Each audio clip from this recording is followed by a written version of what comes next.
Sueña Cine, vamos a revisar la película La Niña Santa de Lucrecia Martel y vamos a ver que Martel utiliza mucho más profundamente el recurso del sonido y de la música, ya como creando un personaje en sí mismo que va a dar lugar a las emociones y a las sensaciones de los personajes principales que ella ha inventado para narrar esta historia. Los personajes de esta película están todos signados o marcados por alguna referencia a lo sonoro o a lo musical. La primera escena que vamos a ver la encontramos a nuestra Niña Santa como parte de un grupo de gente que está escuchando a un músico que está tocando un instrumento muy extraño que se llama el theremin, un instrumento de principios del siglo XX inventado por un ruso llamado León Theremin. Trata el instrumento, el sonido sale de interrumpir una onda sonora, una frecuencia con la mano, o sea que van a ver al músico hacer así con la mano y con esta otra mano va a manejar el volumen del instrumento. Lo interesante de este instrumento es que nada se puede ver. Este instrumento produce una relación instantánea con la idea de Dios, el llamado, la vocación y una voz que no sabemos de dónde viene y que el personaje tiene que descubrir en sus clases de religión. Y por otro lado una música que es entre religiosa y incierta, que es la música que produce este instrumento. Entonces vemos esta escena que después le charlamos.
Bueno, como habrán visto en esta escena, hay una provocación por parte del Dr. Jano que si la entendemos o la interpretamos bien a Martel, está siendo como inspirado por esa especie de canto de sirena que produce el theremin para ubicarse detrás de ella y provocarla sexualmente, algo que la perturba, por supuesto, a esta niña, pero la perturba de un modo que nosotros no entendemos bien porque no se molesta evidentemente y se queda en un estado de perplejidad porque ella empieza a sentir cosas.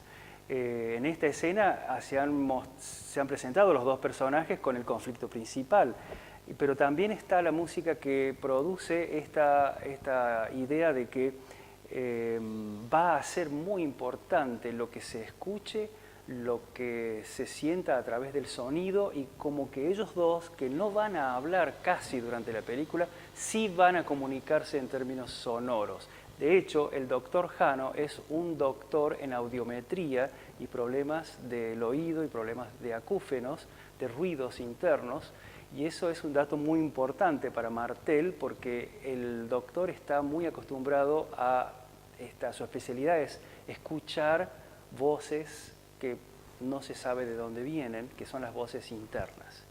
En esta escena vamos a observar otro contexto que es el de la pileta, muy importante dentro de esta película, ya que el congreso médico que reúne a los médicos en este hotel se reúnen en verano y hay una pileta en la cual el doctor Jano, según la historia, había conocido a la madre de esta niña, ¿no es cierto? La pileta es importante porque la madre era una nadadora importante en su época, en su juventud, y el doctor Jano evidentemente quedó prendido de la madre y ahora encuentra en la hija un reflejo que él no sabe también de dónde viene y por qué lo excita a él de esa manera. En esta escena vamos a ver muchas cosas. Una, la relación con la religión que tiene la niña, ya que cuando lo ve al doctor Jano nadando, comienza a rezar una oración que se aprendió de memoria y que evidentemente ella la utiliza para exorcizar al mal o para salvarse de esto que ella está sintiendo y que es muy fuerte para ella. La vamos a ver también a la madre interactuar con ella, desconociendo el conflicto y tratando de llevarla hacia otro lugar, digamos, tratando de salvar a su hija. 24 grados. ¿Qué? No dije nada. Señor, ten piedad de nosotros, Jesucristo, escucha la Padre Celestial, ten piedad de nosotros. Dios y Redentor del mundo, ten piedad de nosotros. Dios Espíritu Santo, ten piedad de nosotros. Santa María, ruega por nosotros, Santa Madre de Dios. Santa Virgen de las Vírgenes, Madre de Dios. Reina de los ángeles, reina de los patriarcas, reina de los profetas, reina de los apóstoles, reina concebida sin mancha. ¿Por qué te hacen estudiar eso de memoria? ¿No hay algo más útil para hacer? Reina de la paz, Señor Dios, justicia. Amalia. Amalia, te estoy hablando. Amalia. Mamá, no grites, yo lo aprendí porque me gusta. Cordero de Dios, que quitas el pecado del mundo, perdónanos, Señor. Cordero de Dios, que quitas el pecado del mundo, llénanos. No me hables así. Cordero de Dios, que quitas el pecado. Buenas noches, doctor Jano. Hasta mañana. Hasta mañana. ¿No querés que te regale un romancero español? Son larguísimos. A cazar va el caballero, a cazar como solía, los perros lleva cansados. Los perros lleva cansados.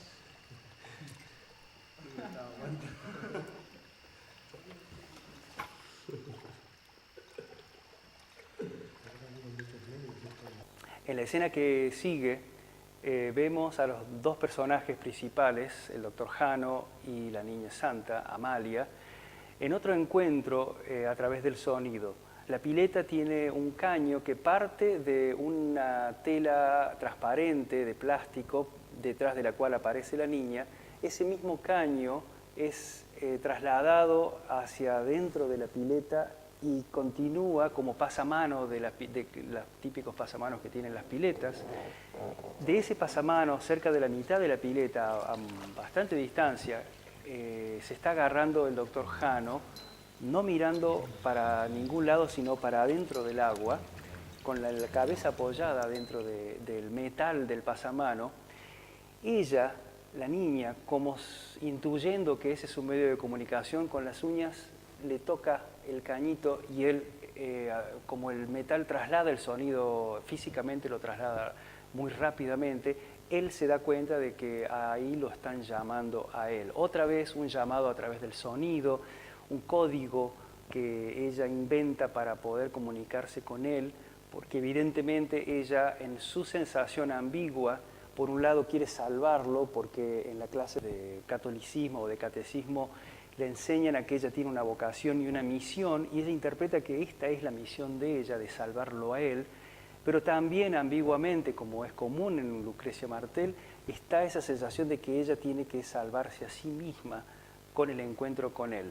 Entonces, veamos esta escena en la cual ella se comunica con él y vamos a ver otro uso interesante del sonido, que como dice Lucrecia Martel misma, ella siente que el sonido es el modo más directo y más rápido de comunicar lo que ella quiere decir. Lo vemos.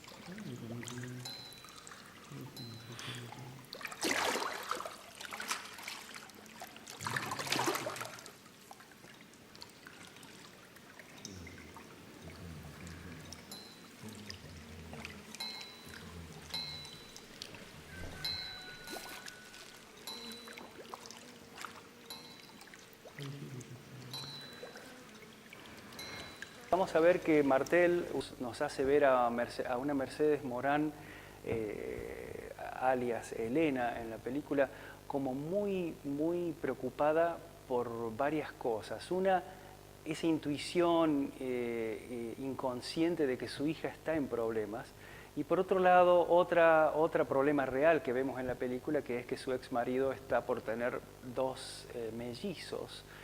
Y ella se niega a recibir la noticia directamente de la esposa de él, lo cual también hace referencia a un problema que ella tiene acúfeno de su propio oído, que es que tiene un ruido interno.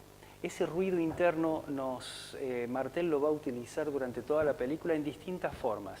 Una de esas formas, o dos de estas formas, son el uso de un aerosol que una de las mucamas del hotel constantemente utiliza para agregar buen olor al hotel, y ese ruido del aerosol es muy interesante como para relacionarlo con el ruido que tiene internamente. Y el otro es una radio que está en todas las camas de las habitaciones del hotel. Cuando la prenden en la película, en vez de salir música, sale ruido, sale un que es como una descarga eléctrica.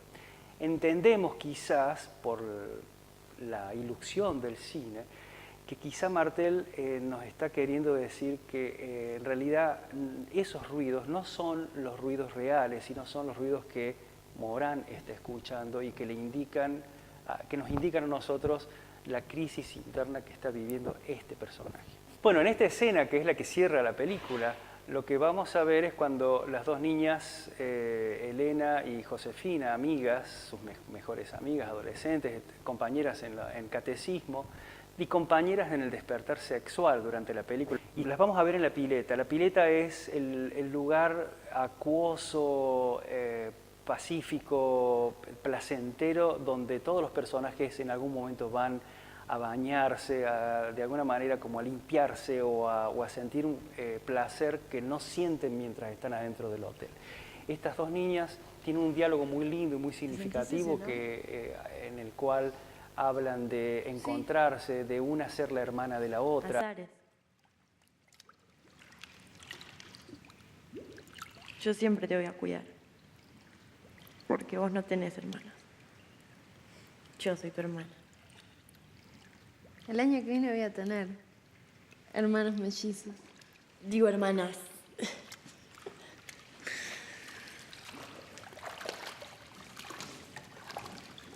Hola. Hola, Donde ¿escuchás? inclusive terminan nadando de espaldas con la mitad de la cabeza metida dentro del agua, cantando para tratar de escuchar sus propias voces en el agua. Ya sabemos que el agua transmite el sonido mucho más rápido y es muy divertido y muy placentero escuchar sonidos debajo del agua. Entonces, finalmente vemos esta escena, pero que esta escena cierra con las dos niñas nadando, pero continúa con los créditos mientras a nivel sonoro, nada más. O sea que seguimos escuchando las voces de ellas y hasta el último de los créditos se sigue escuchando una especie de homenaje de Lucrecia al sonido en sí mismo, como un algo que le armó la película, básicamente, con lo cual ella dijo absolutamente todo lo que tenía que decir.